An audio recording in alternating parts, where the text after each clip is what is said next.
to me. You get what I'm saying? You get it? Ask me where I work at. I said, man, I work right there at the windows on Brook Road. Right there. You got what I'm saying? So how you file your taxes?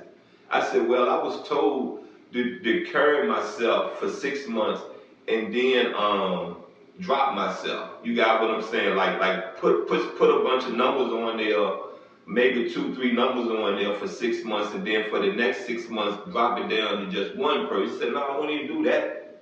No. Carry 0. Go in there when you go to work, go in there, ask your supervisor to change your tax form to 0. You don't want to carry nobody through the year, because if you carry people throughout the year, you're going to end up owing the government, and you should never want to owe the government. That man got to know I listen.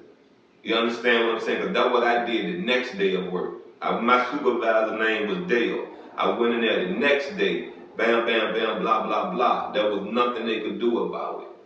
In the now, I have went back to work and worked at Amazon, and there's no slot on there. They want you to put 1 on there. No, I'm going to continue to put 0 on there. You can't tell me I have to carry myself throughout the year. I don't. I want the government to take it all.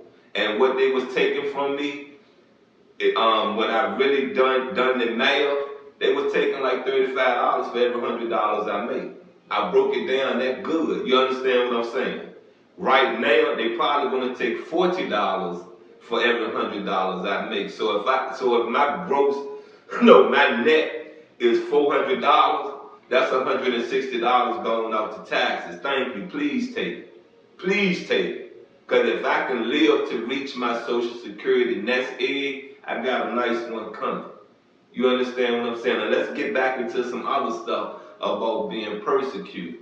Okay, I've displayed the wrong actions because of not having self-control with some of the women I've been with in my life. You got what I'm saying? That's another thing that they have thrown up in my face, have passed on to these kids, have passed on to these women that may like me. You get what I'm saying? That may like me, may want a future with me, can see that, okay, this is the man that I know I could love. You understand what I'm saying? You get it? They never thought I would come out and own up to it. You get what I'm saying? They never thought that I would speak and say, you know something, I've done this, I've done that, bam this, bam that. And I didn't come with a lot of reasons to why. I've always sat there and said, I lost my self-control. But the thing that won you over, the thing that made all the sense in the world, I used to run out that house. I used to leave. You get me? I used to leave. You get it? Leave. I won more times than I lost when it came to physically or verbally abuse. You understand what I'm saying? You get what I'm saying? And that just don't go for the wife that was. You get it? That don't go for her. That go for my daughter, mother also. My youngest son, mom, that should have woke you up and told you something real. Never put my hands on her. But see, I see, like when she speaking, you ain't never did nothing to me. We may have cussed each other out, but she ain't never physically did nothing to me. And this from her mouth. You got what I'm saying? This from her mouth. But like I told her, I was wrong for that day pushing you. You get me? That ate me up for the longest time in our relationship, because I know I wasn't supposed to put my hands on her in any valid way. She could have failed, bumped her head. You understand me? And what I was waiting for her to say, for real, well, you know, I did come into your personal space aggressively.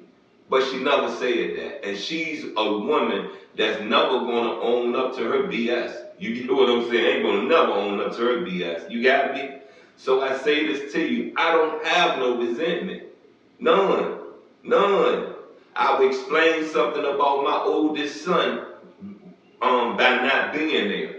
You know, his mother seen my mother 7 months later, stomach out, fully bloomed pregnant. I never knew nothing. You get me? We had some goodbye sex, because she was getting ready to get intimate with this other dude that she brought into her life.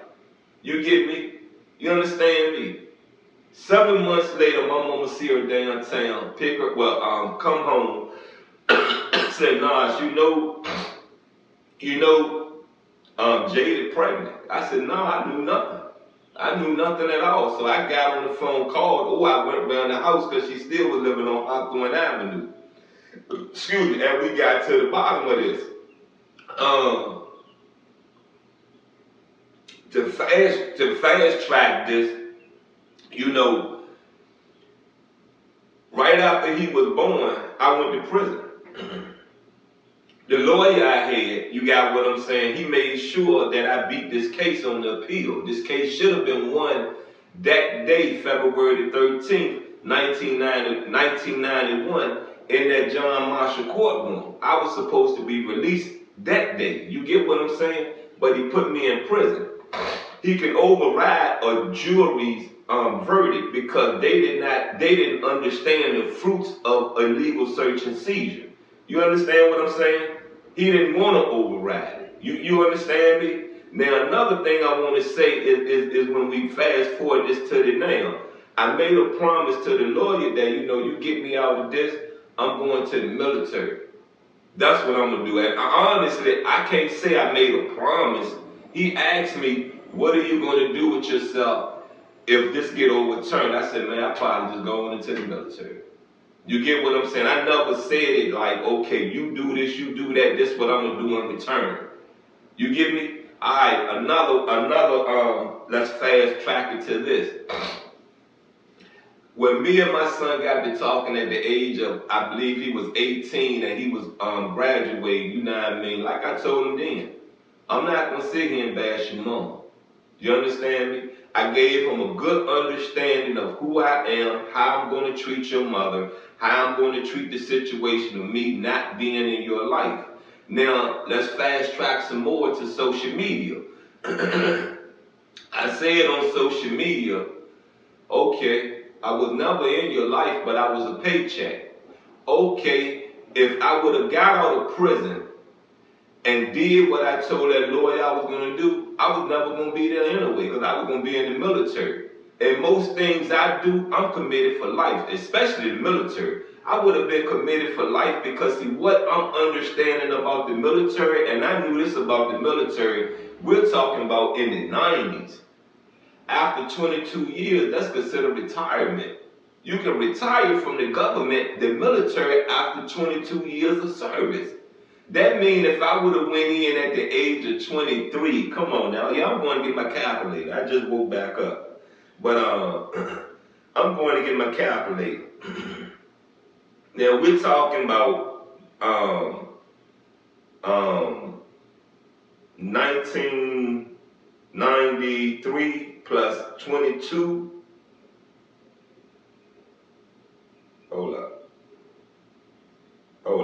I'm gonna go off my age. In 1993, I was 23 years old. So at 23 plus 22, I was retiring at 45 years old. I already knew about retirement because I already been in the work world. You get what I'm saying? I've been in the work system. You get what I'm saying? I knew about retirement. You get it? So at 45, I was gonna retire from the military regardless. That's why it would have been a career to me. You understand me? And I hope my son got it because, see, if he can get the fact of me saying, I'll never bash your mama. If he can get the fact of how I felt when I talked to him about leaving my, which is the ex-wife now, when I talked to him about that and I said, man, I probably gonna need my daughter. You know, she got her own place now where she's sharing a place with her and her friend, but I'm probably gonna need to move in my daughter's house to rebuild. And I told him, I said, I really don't like it. I really don't want to ask her because it should be the other way around. I should be here helping her, not her helping me. So if he could understand that, which he told me he do, he said, there you go, Dad. That's how it's supposed to be. He understood that, then he should understood that regardless, your mother was going to be the sole person raising you. You understand me? And like I said before, you know, you get me, I don't have no resentment towards her. Because one thing she taught him is to listen. To listen. You get me? To listen. If he really went into the military, then he did as I asked him to do, and his life should be very fruitful. Very fruitful. Very, very, very, very, very fruitful. Understand me? Do you get me? Huh? I've done my job as a parent. I'm doing my job as a child of whom I pray to. Y'all gonna leave me alone. I'm telling you, better leave me alone. Look, you've been with the nasty pastor. There's been another extra. I love you, and I'm out.